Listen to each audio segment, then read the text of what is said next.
ба даст овардани ҳосили дилхоҳ, кори самаранок ва ҳавасманд шудани деҳқон аз натиҷаи маҳсули заҳмат, тарзи дуруст истифода бурдани замин ва огоҳ будан аз гузарондани корҳои агротехникӣ мебошад.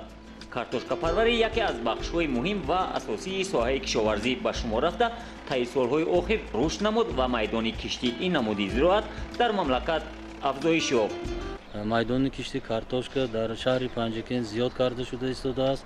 дар соли 2019 ба нақша гирифта шудааст ки дар миқёси 5000 гектар амин зироати асосӣ барои истеъмоли хӯрока парвиш карда як ҳосили босифат ва зиёд гардани амин ҳаҷми маҳсулотро таъмин кунем. бо мақсади зиёд кардани ҳосилнокӣ аз ҷониби олимону мутахассисони бахши суғдии академияи илмҳои кишоварзии кишвар ҳамоиш оид ба технологияи парвариши картошкаи барвақтӣ, мубориза бар зидди ҳашаротҳои зараррасони картошка доир гардид. дар он роҳбарони хоҷагиҳои 14 ҷамоати деҳоти шаҳри Панҷакен иштирок намуда бо тарзу усулҳои кишти барвақтии картошка ошно гардиданд. яке аз самтҳои асосие ки тамоми картошкапарварони шаҳри Панҷакен бояд ба инобат гиранд, ин пеш аз ҳама риояи муҳлати оптималии кишт вобаста аз шароити иқлим, боду ҳаво, замин. дар шаҳри Панҷакен тавсия дода мешавад ки дар амин аз 1 феврал оғоз намуда то 1 марта кишти картошкаи барвақтиро босифат ба анҷом расонем. ва албатта дар ин ҷода истифодабарии навъҳои ҳам маҳаллӣ ҳам хориҷӣ ки онҳо давраи вегетатсионишон аз 80 то 90 рӯзро дар бар мегирад, бояд ҳамин хел навъҳоро истифода баранд. бо афзоиши талаботи бозори истеъмолӣ ба картошкаи худӣ сол ба сол майдони кишт ва ҳосилнокӣ зиёд карда мешавад. масалан, агар соли гузашта кишоварзони шаҳри Панҷакен дар майдони 3101 гектар картошка кишт намуда аз 1 гектар замин 171,5 центнер ҳосили картошка ба даст оварда бошанд, имсол ният доранд ки бо истифода аз навъҳои тухмии серҳосил ва гузарондани корҳои таҷрибавию агротехникӣ ҳаҷми ҳосилро ба 200-240 центнер расонанд.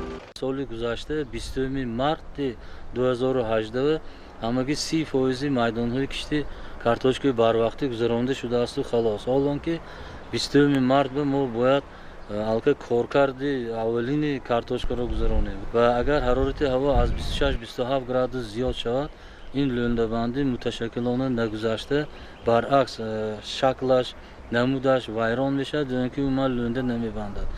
дар маҷмӯъ имсол хоҷагиҳои кишоварзии шаҳру деҳоти Панҷакен дар майдони 5000 гектар кишти картошка анҷом медиҳанд ки айни ҳол беш аз 12000 тонна тухмии навъҳои серҳосил дар анборҳои хоҷагиҳо захира карда шудаанд.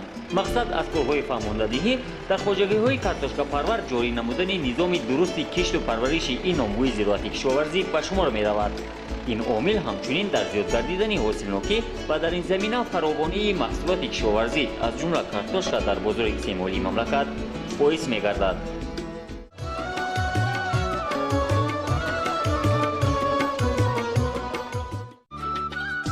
дар ноҳияҳои минтақаи кӯлоби вилояти Хатлон имсол мувофиқи нақшаи дурнамо бояд дар майдони 29200 гектар кишти пахта, 5390 гектар сабзавот, аз ҷумла 2175 гектар пиёз ва 2966 гектар кишти картошка гузаронида шавад. طبق اطلاع مسئولین ساحت تا امروز در ناحیه‌های منطقه در میدان زیاده از 2330 گکتار سبزیجات، 1698 گکتار پیاز و 1067 گکتار کشت کارتوشکا گذرانیده شده. آمادگی به معرکه کشت پخته باشد ادامه دارد. برای رعایت تکنولوژی کشت پرورش زراعت‌ها، بلند برداشتن ثمره‌ناکی و تامین رشد ساحه در شهر کلاه با اشتراک کشاورزان ناحیه‌های منطقه در موضوع رشد استحصالات کشاورزی در شرایط تغییریابی اقلیم سمینار مشورت دایر گردید که در آن عالمان و متخصصان ساحه باید با تاثیر تغییریابی اقلیم و پرورش زراعت‌ها از جمله پخته، سبزیجات، کارتوشکا و در چنین و سریع وقت انجام دادن تدبیرات آگروتکنیکی برآمد کرده به حاضرین معلومات مفصل داده شد. بسیار هم مسئله‌های مبرم روز برای رشد ساحه کشاورزی با دهقانان و کشاورزان گفته شدند، علالخصوص در ساحه باغداری، در ساحه سبزیجاتکاری، در ساحه رشد ترقیات زراعت‌های تکنیکی علالخصوص پخته بسیار هم مصلحت‌های مفید به دهقانان داده شدند. در ناحیه‌های منطقه کلاب امسال طبق دورنما و عملی گشتن برنامه دولتی باید در میدان عمومی 870 گکتار باغ و تاغ‌زار نو بنیاد کرده شود که تشکیل این باغ‌ها اصلا در دامنه تل و تپه و زمین‌های غیر کشاورزی پیش بینی شده. تا امروز الکی در میدان زیاده از 196 гектар чунин боғҳо бунёд гардида аст. дар семинар машварат олимони соҳа дар мавзӯи технологияи бунёди боғҳои содиротӣ ва проблемаҳои соҳаи боғдорӣ дар тоҷикистон баромад карда оид ба тарзи бунёди боғҳои интенсивӣ, омӯзиши иқлими минтақаҳои боғдорӣ, корҳои селексионӣ, ташкили агробизнес дар соҳаи боғдорӣ, технология омода кардани ниҳолҳо ва амалӣ намудани чорабиниҳои агротехникӣ дар фасли зимистон аз ҷумла ба шаклдарории боғҳо, коркарди боғҳо барои пешгирии таъсири ҳашароти зараррасон, додани нуриҳои минералӣ ва обмонии боғҳо бо мақсади пешгирӣ аз сабзиши бармаҳали ниҳолу дарахтон низ ба кишоварзон маълумоти мушаххас дода шуд. тамоми масъалаҳое ки вобаста ба соҳаи кишоварзӣ махсусан ташкил кардани боғҳои интенсивӣ, чорабиниҳо бар зидди зараррасонҳову касалиҳо дар намудҳои махсусан дар зироати пахта, дарахтони мевадиҳанда, сабзавот, зироатҳои ғалладонагӣ, истифодабарии намудҳои гуногуни препаратҳои ғизоӣ, махсусан нитроген, фосфору, калий ва бисёр як баҳси бисёр дар сатҳи баланд гузашт ва деҳқонон дар навбати худ аз тамоми саволҳое ки дар назаршон пурра пешниҳод кардан ба олимон ҷавобҳои судманд гирифтанд. дар ноҳияҳои минтақаи Кӯлоб аҳли заҳмат аз парвариши зироатҳои сабзавотӣ ва картошкаҳои полезиҳо усули дилхоҳ ба даст меоранд. дар ноҳияи Муъминобод бо ин мақсад соли дуюм аст ки кишти картошка ба таври марҳилавӣ гузаронида мешавад. имрӯзҳо ки дар ин ноҳия корҳои омодагӣ ба кишту кори баҳорӣ идома дорад, имсол низ кишоварзон иқдом гирифтанд ки барои фаровонии бозори истеъмолӣ ин таҷрибаро амалӣ намоянд. тибқи нақшаи сохтори кишти зироатҳои кишоварзӣ дар соли 2019 882 гектар бояд кишти картошка ба анҷом расонда шуд. мо бояд ба он ноил гардем ки ҳосилнокии картошкаи барвақти мо на кам аз 25 тонна аз як гектар, вагарна он сарфу чи ки мо ҳам аз ҳисоби маблағ ҳам меҳнат деҳқон сарф мекунад, он рӯпӯш карда намешавад. дар семинар машварати рушди истеҳсолоти кишоварзӣ дар шароити тағйирёбии иқлим, олимону мутахассисони соҳа оид ба масъалаҳои муҳими соҳаи кишоварзӣ дар бахшҳои боғдорӣ, сабзавоткорӣ, кишти пахтаю картошка ва робитаи илм бо истеҳсолот баромад карда таъкид доштанд ки барои иҷрои ҳадафи чоруми миллии саноатикунонии кишвар бояд нишондоди истеҳсолии соҳаи кишоварзӣ низ сол аз сол афзун карда шавад.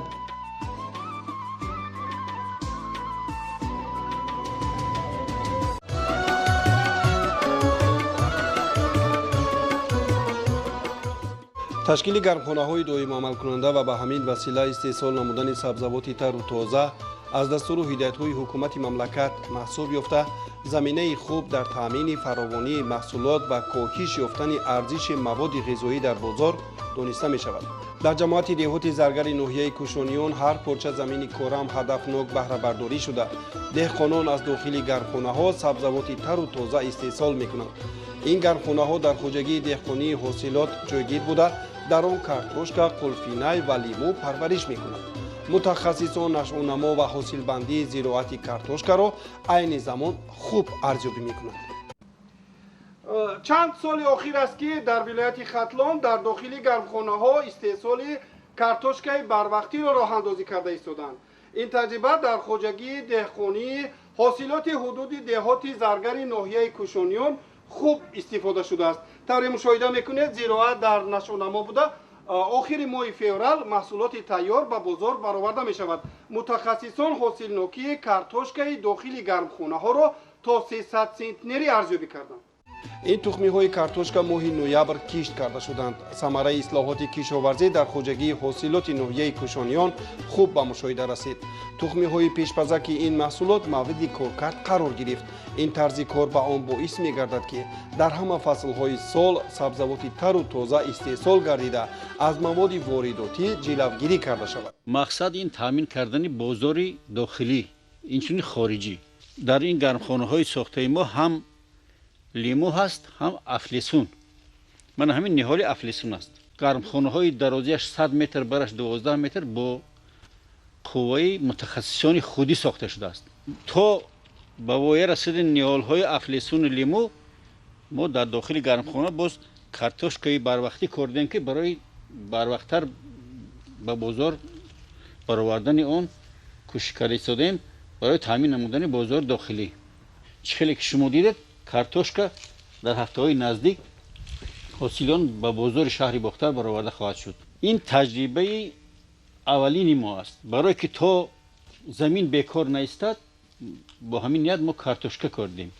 در آینده باز مقدار چنین گرمخانه را زیاد خواهیم کرد تا که بازار داخلی را بایگردانیم. در ناحیه کوشانیان جهتی حصه‌گذاری در امنیت عضوقواری معروف خاص ظاهر می‌گردد. بر رشد گرمخانه‌ها بیشتر اعتبار می‌دهند. اگر همین تجربه ناحیه کوشانیان در دیگر ناحیه‌های مملکت استفاده گردد، در سردی‌های زمستان و اولی بهار نیز امکان تأمین ساکنان با کارتوشکای تر و تازه خودی فراهم می‌آید. در اینجا همزمان قلفینه را باری نخست پرورش دارند. امید است که از این نوع سبزوات خوش‌طعم نیز حاصل خوب به دست می‌آید. در خوجگی دهقانی سامان نیز کاری گرمخانه‌ها شغل همیشگی دانسته می‌شود. در اینجا میوه‌های سیتروسی را پرورش می‌کنند. طور متخصصان اظهار داشتند از هر یک گرمخانه لیمو پروری تا 5 تن میوه‌های گرمیدوست استحصال می‌شود. سال گذشته میوه لیمو از حساب خوجگی دهقانی سامان ناحیه کوشانیان به فدراسیون روسیه و جمهوری قزاقستان صادرات شده بود. امسال هم با ارزش 6-7 سامانی هر کیلوگرم میوه گرمخانه را به سودا برآوردند. دهقان سابقه‌دار صابر جابرов اظهار داشت که با مهنت حلال در گرمخانه‌ها سطح زندگی عائله را بهتر کرده با مکتب اینترنت و خانه‌های پیرانسالان نیز از حساب میوه‌های سیتروسی کمک رسانیدند. در دهات نوبهار ناحیه کوشانیان تشکیل گرمخانه‌ها برای رویانیدن سبزوات بروقتی چندان معمول نبود. 2 سال پیش رهبر خوجگی دهقانی سلیمان شفایف با دستگیری حکومت جمهوری تاجیکستان و تشکیلات وابسته به استفاده زمین گرمخانه تأسیس داد. در سال اول نتیجه مهنت در گرمخانه‌ها قناعت کننده بود. استفاده تجربه پیشقدم و شرکت سهامدار زمین در مشورت‌های سطحی بین المللی باعث گردید که با اصول جدید پرورش زراعت سبزوات تر و تازه استحصال گردد. گرمخانه‌های حدود دهات نوبهار ناحیه کوشانیان از دیگر گرمخانه‌ها تفاوت دارد. در اینجا اصول آبیاری قطرگی و هم توسط پاشیدن صورت گرفته وابسته بر رشد علم و تکنولوژی تخم‌های بلند حاصل را مورد کارکرد قرار می‌دهند. سال سوم است که در گرمخانه خود پامیدور و بادرینگ کشت میکنیم. بسیار حاصل خوب به دست آوردیم، حاصل خوب جمع آوری کردیم. این زمان پامیدور خیلی که به شما معلوم است پخته تیار شدگی است. می‌خواهیم که در بازار برای مردم محصولات تر و تازه خود را پیشنهاد کنیم که مردم از مهنت تیار کردگی ما استفاده برند. ما حرکت میکنیم که در بازارهای خود از پامیدور و بادرینگ و گلکرم و دیگر چیزهای کشاورزی خود که تیار میکنیم میخواهیم که در بازار هم نرخ مثال ارزان باشد هم زندگی خودمان را خوب نقض کنیم. سال گذشته از همین گرمخانه‌ها تا 5 تن حاصل پامیدور به دست آوردند. امسال علاکای مراتبه دوم است که حاصل محصولات پخته رسیده است. بعد از جمع‌آوری کردن حاصل گرمخانه‌ها باز تکرارن با بوی کردن غذانوکی زمین کوچت نوبتی را پرورش می‌کنند. این زمان در حدود دهات یگانه خوجگی که محصولات تر و تازه کشاورزی استحصال می‌کند همین خوجگی دانسته می‌شود. در اینجا استفاده ثمرناک زمین خوب به مشاهده رسید.